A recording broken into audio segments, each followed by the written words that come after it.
नया भारत। गांव में एक छोटा सा लड़का रहता था जिसका नाम था आरव। उसके गांव के लोग अक्सर उदास रहते थे। वे हमेशा कहते थे, हमारे पास कुछ भी अच्छा नहीं है, शहर की चीजें ही सबसे अच्छी होती हैं। एक दिन आरव ने अपने दादाजी से पूछा, दादाजी, क्या सच में हमारी अपनी कोई पहचान नहीं है? क्या हमें हमेशा दूसरों की नकल करनी पड़ेगी? दादाजी ने मुस्कुराकर आरव के सिर पर हाथ फेरा। दादाजी ने आरव को एक कहानी सुनाई। बहुत समय पहले हमारे गांव की मिट्टी में जादू था। हमारे कारीगर अपने हाथों से ऐसी चीजें बनाते थे जो पूरी दुनिया में मशहूर थीं।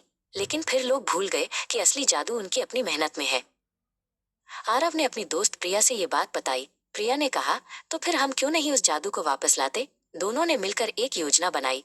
उन्होंने गांव के बच्चों को इकट्ठा किया और कहा, चलो हम अपनी चीजें खुद बनाते हैं। आरव और प्रिया ने गांव की मिट्टी से खिलौने बनाए। उन्होंने पुराने कपड़ों से सुंदर गुड़िया बनाई। उन्होंने गांव की जड़ी बूटियों से रंग बनाए।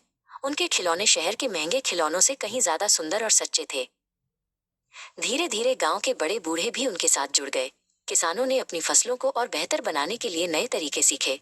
कारीगरों ने अपने पुराने हुनर को फिर से जगाया। सबने मिलकर तय किया कि अब वे सिर्फ लोकल चीजों का इस्तेमाल करेंगे। जब शहर के लोग गांव आए तो वे हैरान रह गए। गांव की सड़कें साफ थीं, स्कूल में बच्चे हंसते हंसते पढ़ रहे थे और हर घर में खुशहाली थी। उन्होंने देखा कि गांव के लोग अब विदेशी ब्रांड्स को नहीं बल्कि अपनी बनाई हुई चीजों को गर्व से पहनते और इस्तेमाल करते थे। एक पत्रकार ने आरव से पूछा, ये बदलाव कैसे आया?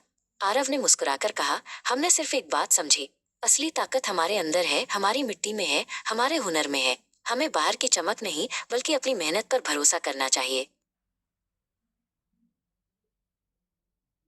ये कहानी सिर्फ एक गांव की नहीं थी, ये कहानी पूरे देश में फैल गई। हर गांव, हर शहर में लोग अपनी पहचान पर गर्व करने लगे। वे कहने लगे, हमारा लोकल ही हमारा ग्लोबल है। और इस तरह एक छोटा सा कदम एक बड़े बदलाव की शुरुआत बन गया। ये नया भारत था जहां हर नागरिक सच्चा, ईमानदार और अपनी मेहनत पर गर्व करने वाला था।